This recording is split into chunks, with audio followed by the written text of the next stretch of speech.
आता तर महाराष्ट्राचा जर राजकारणाचा जर तुम्ही जर हे केला तर सगळा भट्ट्याबोळ झालेला आहे. मुळामध्ये राजकारणामध्ये स्पर्धा असली पाहिजे, पण ती इतकी खुनशी स्पर्धा महाराष्ट्राने कधीच पाहिली नव्हती. फुले हे महाराष्ट्रातले खूप मोठे उद्योगपती होते. त्यांनी मानलाय, कात्रजचा बोगदा त्यांनी मानलाय. इव्हन तुमची मुंबई महानगरपालिका, सीएसटी स्टेशन ते त्यांच्या कंपनीने मानले. मग तो माणूस जो स्वतःसाठी जागला असता तर आज फुले अंबानीच्या पुढे असते का नसते? कोण वाटतं मला नवीन मुख्यमंत्री महाराष्ट्राचा? कोण देवेंद्र फडणवीसांचं काम चांगलं वाटलं होतं 14 ते 19. असं महायुती सरकार येऊ शकतं. मुख्यमंत्री आता कुणी असू शकतो, पण बॉस शरद पवार राहतील एवढं मला माहिती आहे. अच्छा, शरद पवार यायला पाहिजे का बरं? महत्वाचं आहे ते, शरद पवार यायला पाहिजे. नमस्कार मित्रांनो, महारथीमध्ये मी पवन शिंदे तुमचं परत एकदा स्वागत करतो. आज आपण लोकांमध्ये जाणार आहे आणि त्यांच्याकडून जाणून घेणार आहे की येणाऱ्या विधानसभेमध्ये ते कोणाला कौल देणार आहेत आणि मागच्या लोकसभेच्या ज्या निवडणुका झाल्या त्या लोकसभेच्या निवडणुकांचा विधानसभेवर कशा प्रकारे इम्पॅक्ट पडणार आहे आणि सामान्य लोकांना त्याच्याबद्दल काय वाटतं. महाविकास आघाडीचं सरकार यावं की महायुतीचं सरकार यावं आणि त्यांना मुख्यमंत्री म्हणून कोणाला पाहायला आवडेल, या सर्व गोष्टी आपण आता लोकांमध्ये जाणार आहे आणि त्यांच्याकडून जाणून घेणार आहेत आणि तुम्हाला थेट हे कळेल की जनमानसांचा या येणाऱ्या विधानसभेबद्दल काय कौल आहे आणि ते मुख्यमंत्री म्हणून कोणाला पाहावू इच्छितात. तर चला आपण लोकांमध्ये जाऊया सरळ आणि जे काय त्यांचा व्ह्यू आहे तो डायरेक्टली आम्ही तुम्हाला दाखवण्याचा प्रयत्न करणार आहोत. तर व्हिडिओ शेवटपर्यंत पहा आणि महारथी चॅनलला सबस्क्राईब करायला विसरू नका. आता काही दिवसापूर्वी आपल्या लोकसभेच्या निवडणुका झालेल्या आहेत. आता 2-3 महिन्यांना आपल्या विधानसभेच्या निवडणुका होणार आहेत. तर तुम्हाला असं काय वाटतं की महाराष्ट्रामध्ये कुठलं सरकार येईल आणि कुठले मुद्दे ह्या निवडणुकीला लोकांच्या समोर असतील? कुठल्या मुद्द्यावर इलेक्शन होईल? महाराष्ट्रामध्ये जे आता लास्ट मंथ मध्ये जो रिझल्ट लागला तो पूर्णपणे महाविकास आघाडीच्या साईडने कल दिलाय. त्याचप्रमाणे माझ्या माहितीप्रमाणे मोदीजींचा चेहरा होता तरी देखील महाराष्ट्रात महाविकास आघाडीचे जर सीट लागल्या तर इथून पुढे मला वाटतं, माझं तर वैयक्तिक मत आहे की महाविकास आघाडीची सत्ता बसेल आणि ती पण 200+ येतील महाविकास आघाडी. पण आता सरकार यांचं आहे, केंद्रामध्ये यांचं सरकार आहे, काही नवीन पॉलिसी झाल्या, लाडकी बहीण योजना आहे. मग ह्या योजनेचा वगैरे लोकांवर कसा इम्पॅक्ट पडलेला आहे? नाही, योजनेचा 100% चांगला इम्पॅक्ट पडलाय, पण त्या योजना किती दिवस चालतील हे पण महत्वाचं आहे ना. कारण की गॅसची सबसिडी ज्यावेळेस चालू झाली त्याच्यानंतर बंद पण झाली. तिथं खूप छोटी अमाऊंट होती. ही तर प्रत्येक महिलेला लाडकी बहीण योजना म्हणजे 1500 रुपये देत आहेत. त्याचं बजेट पण तसं झालं पाहिजे ना, यांनी तरतूद केले, पण ते गाजर पण असू शकतं, काय सांगता येत नाही ना. आणि मराठा आंदोलनाचा या निवडणुकीमध्ये कसा इम्पॅक्ट पडला असं वाटतं तुम्हाला? मराठा आरक्षणाचा इम्पॅक्ट लोकसभेला पडला त्याप्रमाणे विधानसभेला पण पडू शकतो.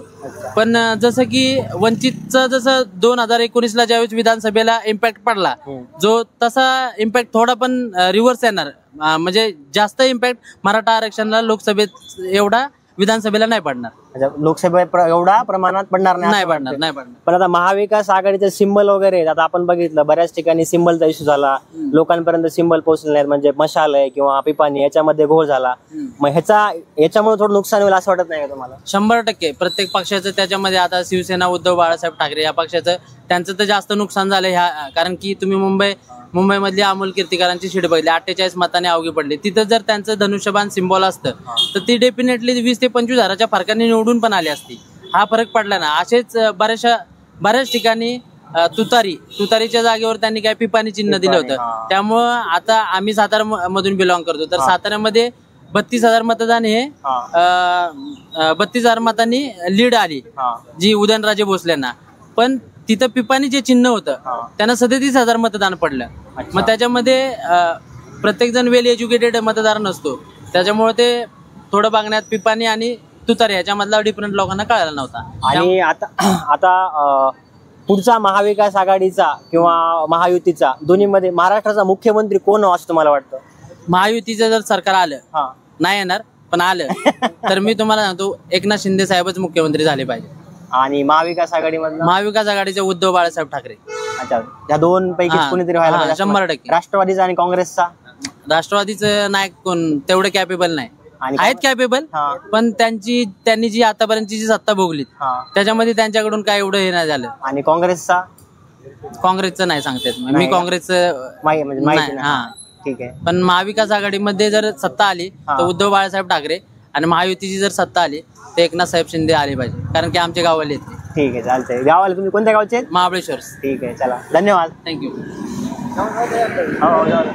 तर आता लोकसभेच्या निवडणुका झाल्या, आता 2-3 महिन्यानंतर विधानसभेच्या निवडणुका आहेत. तर महाविकास आघाडी आणि महायुती या दोन्हीमध्ये कोणाचं सरकार येईल असं तुम्हाला वाटतं? लोकसभेला तर वाटत होतं महायुतीचं, म्हणजे त्यांनी जे आकडे वगैरे दिले होते त्यांचे, म्हणजे पेपरवरती तर ते स्ट्रॉंग होते महायुती.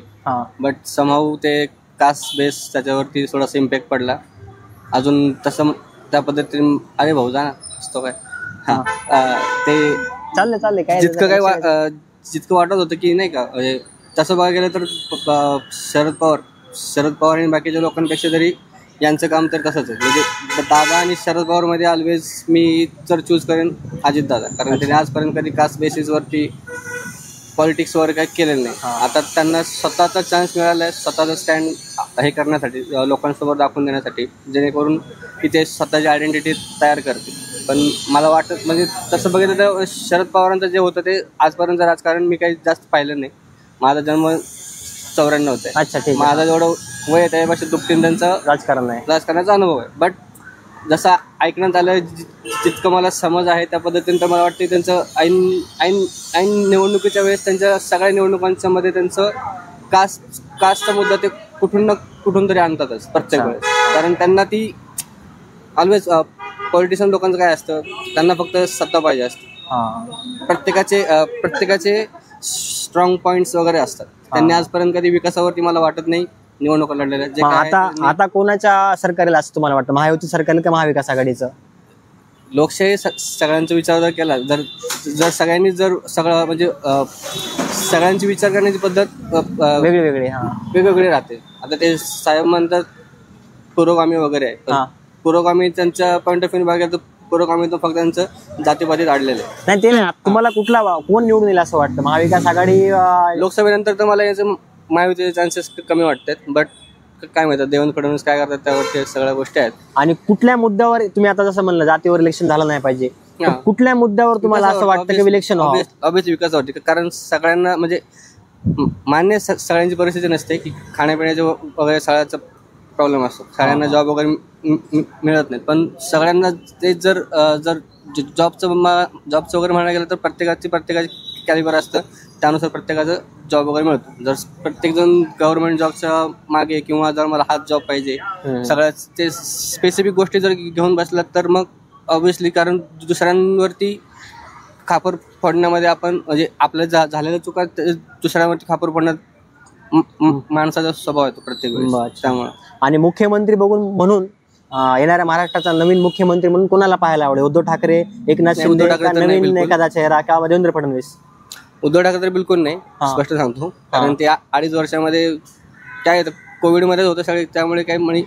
आणि त्यांना अनुभव नाहीये कुठल्याच गोष्टीचा, पक्ष चालवण्याच्या व्यतिरिक्त दुसऱ्या कुठल्या गोष्टीचा अनुभव नाहीये प्रशासकीचा, किंवा आजपर्यंत त्यांनी कोणती निवडणूक वगैरे पण काही लढवलेली नाहीये.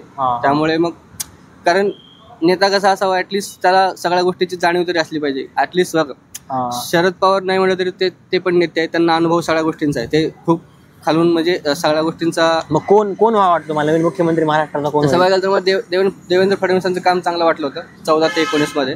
कारण त्यांचा जो प्रशासनावरती जो होल्ड होता, कारण त्यावेळेस पण त्यांचं कसं एखादी सत्ता असल्यामुळं, आता कसं 3 लोक आहेत, प्रत्येकाची मनधरणी वगैरे त्याच्यामध्ये खूप साऱ्या गोष्टी मागं पडतात. स्वतःचा अजेंडा किंवा स्वतःचे पॉईंट्स वगैरे व्यवस्थित मांडता येत नाहीत, काय गोष्टी कॉम्प्रोमाइज वगैरे पण कराव्या लागतात. मग त्यामुळं सध्या आता काय देवेंद्र फडणवीस मुख्यमंत्री म्हणून तुम्हाला पाहायला आवडतील, कारण त्यांचं काम करण्याची. आणि नरेंद्र मोदीजींचा जो करिझमॅटिक पर्सनॅलिटी आहे, त्या पर्सनॅलिटीचा महाराष्ट्राच्या विधानसभेमध्ये कितपत फायदा होईल असं वाटतं? नाही वाटत का, कारण लोकसभेत जर त्यांचा करिश्माचा इम्पॅक्ट जर पडायचा असतं तर लोकसभेलाच झाला असतं. अच्छा, म्हणजे तेवढा इम्पॅक्ट पडेल असं वाटत नाही विधानसभेला? मला नाही वाटत. आणि राहुल गांधी यांचा नाही पडणार, कारण ही स्टेटच्या लेवलची आहे. कारण राहुल गांधी जर काय झालं तर राहुल गांधी पण येणार नाही, ना की नरेंद्र मोदी येणार आहेत. आपले इथलेच नेते आपलं राज्य सांभाळत असतात. स्थानिक नेत्यांवर आणि स्थानिक मुद्द्यावर इलेक्शन व्हावं बरोबर, अशी तुमची इच्छा आहे? बरोबर. कारण राज्याची निवडणूक, देशाची निवडणूक झाली त्यावेळेस तर लोकांनी व्यवस्थित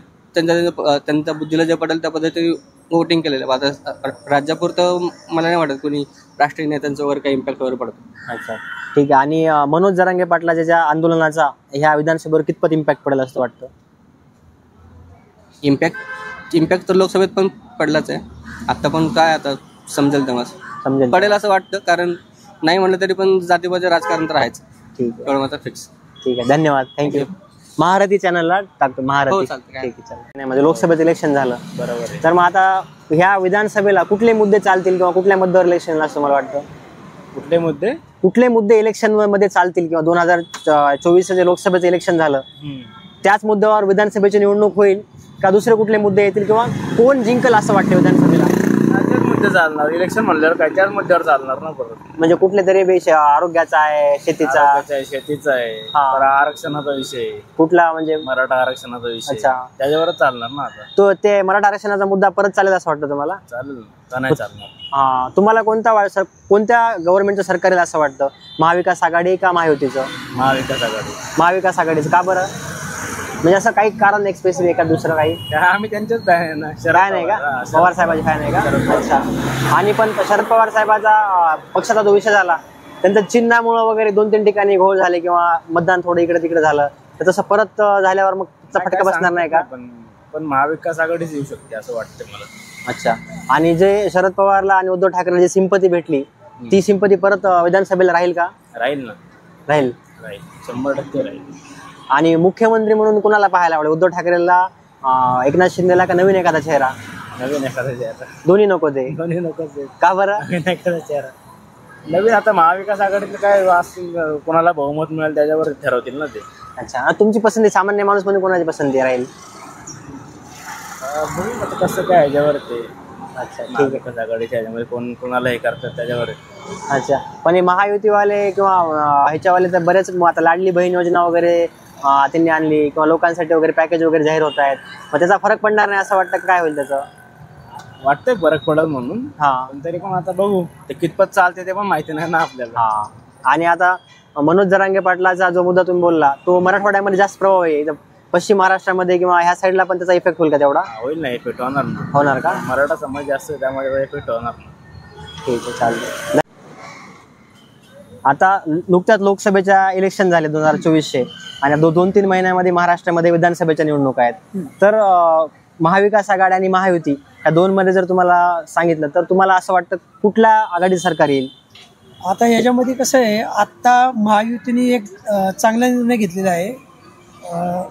माझी बहीण योजना, लाडकी बहीण योजना. तर त्या लाडकी बहीण योजनेमुळं पूर्ण महिलांना त्याचा फायदा होणार आहे. ती योजना एकदम चांगली आहे. त्यामुळे प्रत्येक महिन्याला काही काय होणार, 1,500 रुपये, वर्षाचे 18,000 रुपये मिळणार आहे. त्यामुळे महिला खुश आहेत. त्यामुळे महिलांचं बऱ्यापैकी मतदान महायुतीला होणार आहे. त्यामुळे महायुतीचे सरकार येण्यास काही प्रॉब्लेम नाही असं मला वाटतं. म्हणजे महायुती सरकार येऊ शकतं? येऊ शकते, कारण की त्याच्यामध्ये आता विद्यार्थ्यांना पण डिप्लोमा वगैरे झाले. आता मी टीव्हीला बातमी वाचली, त्यांना पण 8 का 10,000 रुपये काहीतरी त्यांनी चालू केलेली आहे. तर अशामध्ये त्यांनी सरकारने म्हणजे योजना चांगल्या आणलेल्या आहेत. तर त्याच्यामध्ये असं महायुती सरकार येऊ शकतं असं. आणि लोक आता ह्याच्यामध्ये कुठले मुद्दे चालतील? म्हणजे लोकसभेला जसे मुद्दे होते तेच मुद्दे इथे चालतील का आपले स्थानिक मुद्दे येतात ते चालतील? याच्याबद्दल काय वाटतं? लोकसभेचा पार्ट वेगळाच असतो आणि ज्यावेळी विधानसभेचा विचार होतो त्यावेळी प्रत्येक विभागावाईज निर्णय घेतले जातात. लोकसभेचं वेगळं जातं, विधानसभेमध्ये तुमचे आमदार आहेत, मग स्थानिक लेवलला कुठले प्रश्न आहेत, काय आहेत, याच्यावरती त्या गोष्टी चालतात. आणि सरकार महायुतीचं येण्याचं कारण अजून कसं आहे की दुसरा एक विषय झाला की आता विद्यार्थिनींसाठी जे त्यांनी केलेले आता डिक्लेअर विद्यार्थिनींसाठी मोफत शिक्षण द्यायचं, ते पण एक प्लस पॉईंट राहतो त्यांचा. अच्छा. आणि जे मध्ये आता ह्या पार्टी वगैरे फुटल्याचं जे झालं, 2 पार्ट्या फुटून नवीन 2 पार्ट्या तयार झाल्या, त्याबद्दल असं जनमत काही ठिकाणी असं दिसतं की शरद पवार आणि उद्धव ठाकरे यांच्याबद्दल लोकांमध्ये सिंपती, त्याच्याबद्दल तुमचं काय म्हणणं आहे? नाही, थोड्या बाबतीत काही ना काही बाबतीमध्ये सिंपती राहील, पण जर सरकारच्या योजना चांगल्या आहेत आणि सरकार जर पॉझिटिव्ह विचार करतं तर लोकांचा कल हा शक्यतो महायुतीच्या बाजूनेच राहील. महायुतीच्या बाजूने राहील. आणि मग मुख्यमंत्री बघून म्हणून कोणाला पाहायला आवडेल तुम्हाला? देवेंद्र फडणवीस, उद्धव ठाकरे की एकनाथ शिंदे? नाही, आता तसं हे केलं तर देवेंद्र फडणवीस जर हे झाले, जरी महायुतीचं सरकार आलं तर देवेंद्र फडणवीस म्हणूनच मुख्यमंत्री असायला पाहिजे. अच्छा. आणि मनोज जरांगे पाटलाचं जे आंदोलन चालू आहे मागच्या काही काळांपासून, त्या आंदोलनाचा येणाऱ्या विधानसभेवर कितपत इम्पॅक्ट पडेल त्याच्याबद्दल काय वाटतं? इम्पॅक्ट पडेल असं म्हणजे जास्त प्रमाणात नाही पडणार, कारण की आता योजना आणल्यात त्यामुळे ते बऱ्यापैकी सुकर झालेले आहे विद्यार्थ्यांसाठी, त्यानंतर महिलांसाठी ज्या योजना आणलेल्या आहेत त्यामुळे त्याच्यामध्ये बऱ्यापैकी होईल आणि ते 10% मराठा समाजाचा पण त्यामध्ये फायदा आहेच ना. मराठा समाजाचा पण त्यामध्ये फायदा आहे. त्यामुळे फक्त महाआघाडीलाच मतदान होईल असं नाही, महायुतीला पण मतदान होईल. अच्छा, बऱ्यापैकी चांगले आहे सरकारने आता निर्णय चांगले खूप घेतलेले आहेत, त्यामुळे महायुतीला जास्त कल आहे असं मला वाटतं. अच्छा, ठीक आहे, धन्यवाद. निवडणुका झाल्या आणि त्यांना 2-3 महिन्यामध्ये विधानसभेच्या निवडणुका आहेत, तर तुम्हाला काय वाटतं कोणाचं सरकार येईल? महाविकास आघाडीचं सरकार येईल का महायुतीचं सरकार येईल? आता जो लोकसभेचा निकाल आहे, जो लोकांनी कौल दिला त्यावरून तर वाटतं महाविकास आघाडीचं सरकार येईल आणि यायला सुद्धा पाहिजे महाविकास आघाडीचं सरकार. अच्छा, आणि कुठले कुठले मुद्दे असं वाटतं तुम्हाला की ह्या इलेक्शन मध्ये असावं? म्हणजे केंद्रातले मुद्दे वेगळे असतात, स्थानिक मुद्दे वेगळे असतात. पहिलं तर आहे बेरोजगारी, जी प्रत्येक तरुणाला प्रॉब्लेम आहेच. दुसरा आहे शेतकऱ्यांचा मुद्दा. आणि माझं वैयक्तिक मत असं आहे की महाविकास आघाडी जे पवार साहेबांचं मधले आपण वर्चस्व म्हणू शकतो की आहे, त्यानुसार त्यांच्या अनुभवाने शेतकऱ्यांचे मुद्दे लगेच सॉल्व्ह केले जातील. त्यामुळे महाविकास आघाडी सत्तेत आली पाहिजे असं मला वाटतं. पण आता लोकसभेला जसं सिंबलचा घोळ झाला काही ठिकाणी, पिपाणी तुतारी याच्यामध्ये घोळ झाला, मग त्यांचं तर चिन्ह पण लोकांपर्यंत व्यवस्थित पोहोचलेलं नाहीये. मग तरी पण तुम्हाला असं वाटतं का की त्यांचंच सरकार यावं किंवा येईल? हो, येईल ना. आता लोकसभेला तरी चिन्ह होतं, आता म्हणजे आता पुढच्या इलेक्शनला तर नसेल चिन्ह. चिन्हाची एवढी त्यांनी म्हणजे गफलत केली सुद्धा जर स्ट्राईक रेट एवढा राहत असेल तर इथून पुढे तर राहिलाच पाहिजे. आणि लोक पण आता तेवढी जागरूक झालीत की महाविकास आघाडी. आणि याच्यामध्ये पवार साहेबांवर आणि उद्धव ठाकरे यांच्याबद्दल जी सिंपती वर्क झाली लोकसभेमध्ये ती विधानसभेला वर्क होईल का? हो, सिंपती वर्क होईलच. कारण पवार साहेबांबाबत तर 100% होईलच. कारण तुम्ही बारामती लोकसभेचा जर निकाल बघितला तर तुम्हाला जाणवतंय की बारामती तालुक्यात अजित पवारांना जेवढं लीड असतं त्यानुसार तरी कमीत कमी बारामती तालुक्यात तरी सुप्रियाताईंना म्हणजे लीड नव्हतं पाहिजे, पण लोकसभेला सुप्रियाताईंना लीड आहे बारामती. पण आता हे महायुतीचं जे सरकार आहे म्हणजे केंद्रामध्ये बी एनडीएचं सरकार आहे, मग त्याने लाडली बहीण योजना किंवा आणखी मोठे मोठे दुसरे एखाद्या योजना येतील, पॅकेज येतील, मग त्याचा तुम्हाला असं वाटणार का इम्पॅक्ट पडेल? ना, आता लोकांना कळतंय की हे इलेक्शन पुढे तोंडावर ठेवून हे सगळं होतंय. आणि दुसरी गोष्ट की जसे प्लस पॉईंट मायनस पॉईंट असतात, आपलं सरकार जेव्हा येईल महाविकास आघाडीच तेव्हा ते पण काहीतरी नवीन योजना आणतील असं वाटतं. आणि मनोज जरांगे पाटील यांच्या आंदोलनाचा लोकसभेला जो इम्पॅक्ट पडला तसाच कितपत इम्पॅक्ट विधानसभेला पडेल असं मला वाटतं? विधानसभेला जास्त नाही पण थोडाफार प्रमाणात पडू शकतो. जास्त नाही पण थोड्याफार प्रमाणात पडू शकतो, ठराविक भागात पडू शकतो. आणि मुख्यमंत्री म्हणून तुम्हाला कोणाला पाहायला आवडेल? उद्धव ठाकरे की देवेंद्र फडणवीस की एकनाथ शिंदे? एकनाथ शिंदेचा तर नाहीच येणार. अच्छा, महाविकास आघाडीत मुख्यमंत्री आता कुणी असू शकतो पण बॉस शरद पवार राहतील एवढं मला माहिती आहे. अच्छा, म्हणजे मुख्यमंत्री कोणी असू द्या, बॉस शरद पवार राहतील. ठीक आहे, धन्यवाद, थँक्यू, वेलकम. काँग्रेसचं काम करतो, काँग्रेसच आवडते आम्हाला. दुसरं नाही कोणी, भाजप नाही कोणी, नाही शिवसेना नाही कोणी, आम्हाला काँग्रेसच आवडतं पहिल्यापासून. मग आता कोणाचं सरकार आहे विधानसभेला? आता काँग्रेसच बहुतेक येईल असं आम्हाला वाटतं. काँग्रेसच येईल वाटतंय का? आणि लोकसभेला जो म्हणजे शरद पवार साहेबांबद्दल किंवा उद्धव ठाकरे बद्दल जी सिंपती लोकांमध्ये आली त्याचा तसंच विधानसभेला पण होईल का? शरद पवार यायला पाहिजे का? का बरं? महत्वाचं आहे ते, शरद पवार यायला पाहिजे. आणि बाकी काय उपयोग नाही, वाला त्याचा काही उपयोग नाही, मोदी बिदी काही उपयोग असेल, मराठ्यांना त्याचा हे मिळत नाही माझ्यावर. आणि मुख्यमंत्री म्हणून तुम्हाला कोणाला पाहायला आवडेल? एकनाथ शिंदे, उद्धव ठाकरे, देवेंद्र फडणवीस का नवीन कोणीतरी? आम्हाला चव्हाण आवडतं, यशवंतराव चव्हाण. यशवंतराव चव्हाण, ते तर यशवंतराव चव्हाण जुने त्यांचे. सांगली पृथ्वीराज चव्हाण, पृथ्वीराज साताऱ्याचे, काँग्रेसचा मुख्य.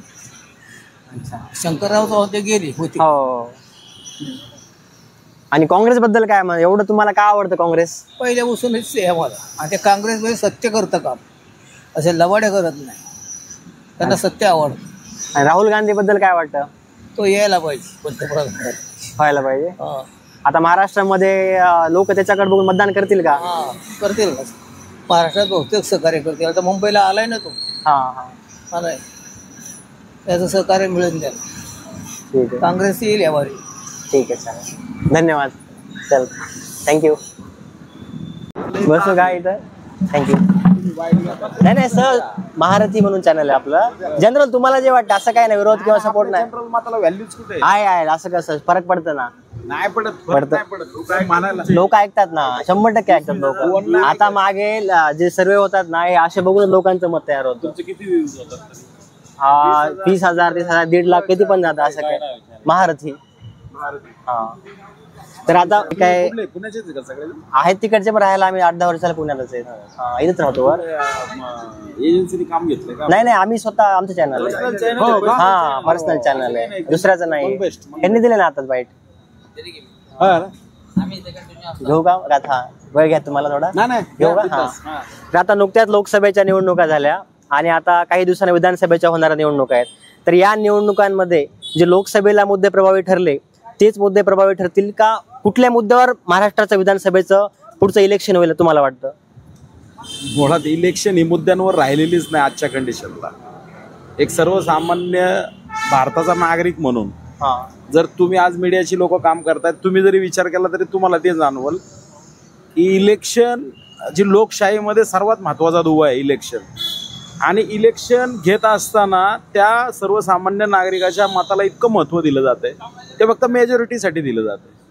पण त्या इलेक्शनच्या जोरावरती ज्यावेळी मेंबर पार्लमेंटमध्ये जातो किंवा विधान भवनात जातो, तो खरंच त्या मतदान केलेल्या व्यक्तीच्या जीवनावश्यक त्याच्या ज्या आयुष्यातल्या अडीअडचणी आहेत त्याच्यासाठी खरंच काम करताना दिसतो का आपल्याला?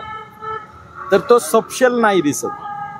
ज्यावेळी भारत स्वतंत्र झाला, स्वतंत्र झाल्यानंतर बाबासाहेबांनी ज्या राज्यघटनेच्या माध्यमातून हा देश खऱ्या अर्थाने स्वतंत्र केला, इथला नागरिक स्वतंत्र केला, त्या नागरिकाप्रती ती राज्यव्यवस्था जी लोकांसाठी निवडून आलेला 25 लाख लोकांचा एक प्रतिनिधी असतो खासदार संसदेत, पण त्या 25 लाख लोकांचा खरंच व्ह्यू त्या खासदाराच्या वागण्यात, बोलण्यात, चालण्यात, त्याच्या अभ्यासात दिसतो का आपल्याला?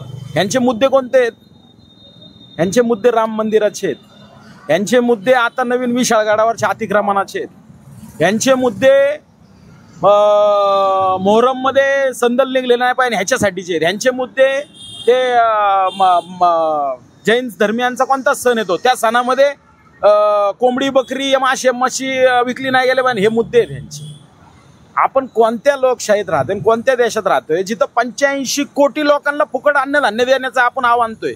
मुळात ही जी निवडून गेलेली लोक आहेत, किती 543-42, या लोकांना खरंच हा देश चालवायचा आहे का? ह्यांना स्वतःसाठी पैसा कमवायचा आहे? धरलं जातं. तुमचं म्हणणं दोन्ही जे आहेत महाविकास आघाडी असं महाविकास, तुम्हाला तिसरा कोणीतरी पाहिजे किंवा तिसरा कोणीतरी म्हणण्यापेक्षा जो खरंच ज्याची नैतिकता शिल्लक आहे, ज्याचा विवेक जागा आहे ना भारताप्रती, त्यांनी सक्षमपणे त्या व्यक्तीनेच तिथं गेलं पाहिजे, तो त्याचाच अधिकार आहे. या फालतू लोकांचा तुमचा कल कोणाकडे आहे यावेळेस? आता तर महाराष्ट्राचा जर राजकारणाचा जर तुम्ही जर हे केलं तर सगळा बट्ट्याबोळ झालेला आहे. मुळामध्ये राजकारणामध्ये स्पर्धा असली पाहिजे, पण ती इतकी खुनशी स्पर्धा महाराष्ट्राने कधीच पाहिली नव्हती. महाराष्ट्र हा पूर्ण देशाचा जर आपण जर इतिहास जर नीट पाहिला ना, अभ्यास जर केला, तर महाराष्ट्र हा खूप फ्रेंडली राज्य आहे पूर्ण देशात जर तुम्ही विचार केला तर. म्हणजे जसं आपण भूतानला जगामध्ये म्हणतात की खूप हॅपी देश आहे, तसा महाराष्ट्र हा खूप फ्रेंडली राज्य आहे. पण त्या फ्रेंडली राज्याला UP बिहारच्या दर्जाच्या कडं आत्ताचे राजकारणी घेऊन चाललेत. आणि GDP महाराष्ट्राचा आहे आता सुद्धा. तो असणं काय तर हाय सुजलाम सुफलाम आहे ना महाराष्ट्र. इथली लोक देतात टॅक्स तेवढा. मुंबई आहे महाराष्ट्राकडे, मुंबई महाराष्ट्राकडे आहे म्हणून तेवढं ते म्हणजे सक्सेस होतंय. पण जर उद्या जर ह्याच्यात जर काय बदल झाला तर महाराष्ट्र सुद्धा, आता तुम्ही मला सांगा ना, तुमच्यासारखा माणूस, तुम्ही आता उच्च शिक्षक आहे, तुम्ही मीडियात काम करताय, उद्या जर तुमचं उत्पन्न 10 लाख झालं, तुम्ही ते हायलाईट केलं, तुम्हाला 3 लाख शासनाला द्यायचे, तुम्ही चोरीच करणार आहे साहेब त्या 3 लाखासाठी. तुमचा टॅक्सचा मुद्दा महत्वाचा आहे. टॅक्स रेट व्यवस्थित केले पाहिजे, सामान्य लोकांना परवडणारे असे टॅक्स रेट आणि जो टॅक्स तुम्ही घेताय त्याच्यातनं आरोग्य आणि शिक्षण हे गोष्टी बेसिक तुम्ही देणं गरजेचं आहे. आणि त्याच्यातनं कुठंतरी एक सक्षम लोकशाहीच्या आधारावर इथला नागरिक जर चांगला झाला तर तो ह्या देशाप्रती प्रामाणिक राहील. आणि आता शरद पवार आणि उद्धव ठाकरे यांच्याबद्दल जी सिंपती लोकसभेमध्ये पाहायला मिळाली, तीच सिंपती विधानसभेला पाहायला मिळेल काय? 100% राहील. ते का राहणार आहे? कारण आपल्या इथलं राजकारणच थोडंसं अस्मितेवर चालणारं राजकारण आहे ना, आणि आपल्या लोकांची अस्मिताच अशा ठिकाणी घाण आहे की कुणाला हिरो म्हणायचं आणि कुणाला विलन म्हणायचं हेच त्यांना अजून कळत नाहीये. जर आपण जर आरशा म्हणजे नाण्याच्या दोन बाजू जर तपासल्या ना तर प्रत्येक बाजूमध्ये कुठेतरी काहीतरी फॉल्ट आहे, पण तो फॉल्ट पाहण्याचा दृष्टिकोन आपल्या नागरिकांकडे नाहीये. पण त्यांचं आणि मुख्यमंत्री म्हणून एकनाथ शिंदे पाहायला आवडतील पुढच्या 5 वर्षांमध्ये, उद्धव ठाकरेच आवडतील की दुसरं कोणी, राष्ट्रवादीचा नवीन एखादा चेहरा का काँग्रेस आहे का नवीन एखादा चेहरा? मुख्यमंत्री म्हणून अशी पसंती नाही जाणार, कारण एकही नेता त्या क्वालिटीचा वाटत नाही. अच्छा. की जो त्या पद्धतीने काम करतो. कारण जर आपण बारकाईने जर आपण पाहिलं, तुम्ही स्टॅलिनचं उदाहरण घ्या, तामिळनाडूचा, तर स्टॅलिनचा जो राज्यकारभार आहे तो तिथल्या लोकांनी त्याला सोपवल्यागत तो करतो. ओके, तुम्ही दिल्लीला जावा, दिल्लीला 200 युनिट फ्री आहे राव, वीज तुम्हाला आरोग्य सुविधा 10 लाखापर्यंत फ्री आहे. कोणत्याही प्रायव्हेट हॉस्पिटलला जायचं, ऍडमिट व्हायचंय, एवढी मुभा आहे तिथल्या नागरिकाला. महिलांना प्रायव्हेट वाहतूक फ्री आहे महिलांना. स्कूलचा दर्जा म्हणजे प्रायव्हेट स्कूल बंद पडायची वेळ आली, आज इतका त्यांनी स्टार स्कूल बनवलेत. मग एक सर्वसामान्य नागरिकाला अजून काय पाहिजे असतं? तर अशा पद्धतीने मुख्यमंत्री काम करणार, नवीन एखादा मुख्यमंत्री किंवा अशा पद्धतीने काम झालं पाहिजे की त्याचा. मला सांगा, ज्या फुले शाहू आंबेडकरांनी, फुले हे महाराष्ट्रातले खूप मोठे उद्योगपती होते. खडकवासला डॅम त्यांनी बांधलाय, कात्रजचा बोगदा त्यांनी बांधलाय. इव्हन तुमची मुंबई महानगरपालिका, सीएसटी स्टेशन ते त्यांच्या कंपनीने बांधले. मग तो माणूस जर स्वतःसाठी जागला असता तर आज फुले अंबानीच्या पुढे असते का नसते? बरोबर. आज बाबासाहेबांच्या क्वालिटीचा अर्थतज्ञ आहे का जगात? तुम्ही एज्युकेटेड लोक आहे. प्रॉब्लेम ऑफ रुपीवरती रिझर्व्ह बँकेची स्थापना झाली. ज्या माणसाच्या पुस्तकावर रिझर्व्ह बँक स्थापन होती त्या माणसाने पैसा कमवायचा ठरवला असता, किती कमवला असता? असे किती वॉरन बफे त्याच्या काय आजूबाजूला थांबले असते? तर ह्यांनी कर्मवीर भाऊराव पाटलांचं उदाहरण घ्या, शाळा, रयत शिक्षण संस्था. तुम्ही आम्ही जर खेड्यापाड्यातली लोक आहेत, यांच्यापर्यंत शिक्षण कुणी पोहोचवलं? कर्मवीर भाऊराव पाटील. तर ह्या गोष्टी कुठेतरी प्रामाणिकपणे विचार करण्याच्या, ह्या विचारांवर पुढचं इलेक्शन येणाऱ्या निवडणुकीमध्ये लोकांनी तसे असावे, लोकांसाठी त्यांचा जीव असा पिळवटून निघला पाहिजे की अरे नाही, ही जनता माझी लेकरं आहेत, हे जनता माझे भाऊ बहीण आई वडील आहेत आणि यांच्यासाठी मला काहीतरी करायचंय. आणि राजकारणाला, समाजसेवेला एक ऑथेंटिक अथॉरिटी असावी म्हणून राजकारणाचा बेस आहे ना. राजकारणाच्या हे जे काही ईव्हीएमचं जे काय गौडो बंगाल आहे त्याच्यावरती खरंच आपण विश्वास ठेवू शकतो का? टेक्नॉलॉजीचं युग आपण म्हणतो. आता तुम्ही टेक्नॉलॉजीच्या माध्यमातून मुलाखत घेताय वगैरे, माझी मुलाखत लांबलेली आहे, विषयाच्या पलीकडे गेलेली आहे. हा भाग तुम्हालाही माहिती आहे, सगळ्यांनाच कळतोय, तुम्हालाही पटतंय म्हणून तुम्ही ऐकताय, हे करताय. मुद्दा हा आहे, ईव्हीएम मशीन आणली कशासाठी? मतदान प्रक्रिया सुलभ होण्यासाठी. तुमचा निकाल लागत नाही राव, 1 क्लिकवर निकाल लागले पाहिजेत ना, का नाही लागत आहे? मग कशासाठी लागतात ईव्हीएम तुम्हाला? कॅम्प्युटराइज तुम्ही टेक्निक हे लावलं ना, तुम्ही काय म्हणता की कॅशलेस इंडिया झाला पाहिजे, व्हॉट एव्हर हे जे काय प्रकार आहे, हा पेपरलेस करायचा ना तुम्हाला. मग 1 क्लिकवर तुमच्या मशीन मधनं का नाही काउंटिंग बाहेर पडत? आणि तुम्हाला 2 महिने तुम्हाला इलेक्शन घ्यायला कशाला लागतात?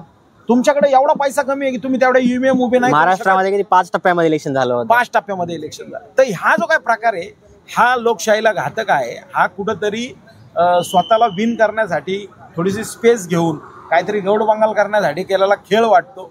तर पारदर्शकतेसाठी सरळ जसं जगातल्या इतर लोकशाहींमध्ये ह्याच्यावरती इलेक्शन होतं, बॅलेट पेपरवर, त्याच्यावरती घेणं संयुक्तिक राहील. मला संयुक्तिक राहील, बरोबर आहे. पण भारतातील लोकसंख्येचा जर आकार पाहिला तर तो खूप मोठा आहे. तुम्ही जे बॅलेट पेपरचं म्हणताय, स्वित्झर्लंड किंवा दुसऱ्या जे उदाहरण आपल्याला युरोपियन कंट्रीचे दिले जातात, पण तिथं लोकसंख्येचं प्रमाण खूप कमी असतं. आपल्या भारताची लोकसंख्या 140 कोटी आहे, त्याच्यामध्ये वोटर 100 कोटीच्या जवळपास वोटर आहे. तर ते किती आपल्यासाठी कम्पॅटेबल राहील याच्यासाठी आपल्याला करावं लागेल. ऐकून घ्या, जरी ते पॉसिबल नसलं, आज मला सांगा, तुम्ही मेक इन इंडिया, तुमचा स्किल इंडिया ह्याच्या ऍड मध्ये जो खर्च केलाय ना, त्याच्या नक्कीच 50% खर्चामध्ये हे सगळं होऊ शकतं. ठीक आहे. तुमचं नाव काय म्हणले? नाव काय? नितीन भीमराव गायकवाड. गायकवाड. आणि काय करता तुम्ही? आहे आपलं म्हणजे सेल्फ एम्प्लॉईज आहे म्हणायचं. अच्छा बरोबर, ठीक आहे ठीक आहे. छान वाटलं भेटून तुम्हाला धन्यवाद. आणि मुद्दे तुम्ही खूप छान मांडले. आपण बघू आता लोकांनी. चला नाही नाही दाखवू. तर मित्रांनो, असा होता आपण बघितला मिक्स्ड रिस्पॉन्स. म्हणजे काही जण महाविकास आघाडीकडे होती, काही जण महायुतीकडनं होती. आणि तर तुम्हाला काय वाटतं, कोणते मुद्दे ह्या विधानसभेला लोकांनी त्यांच्या मतदान करताना विचार केला पाहिजे ते आम्हाला कमेंटमध्ये नक्की कळवा. आणि तुम्हाला मुख्यमंत्री म्हणून कोणाला पाहायला आवडेल, एकनाथ शिंदे, देवेंद्र फडणवीस की उद्धव ठाकरे का नवीन कोणता चेहरा, हे पण आम्हाला कळवा. आणि संपूर्णपणे हा व्हिडिओ कसा वाटला हे कमेंटमध्ये आम्हाला नक्की सांगा. आणि महारथी चॅनलला सबस्क्राईब करा, लाईक करा आणि कमेंट करा. धन्यवाद.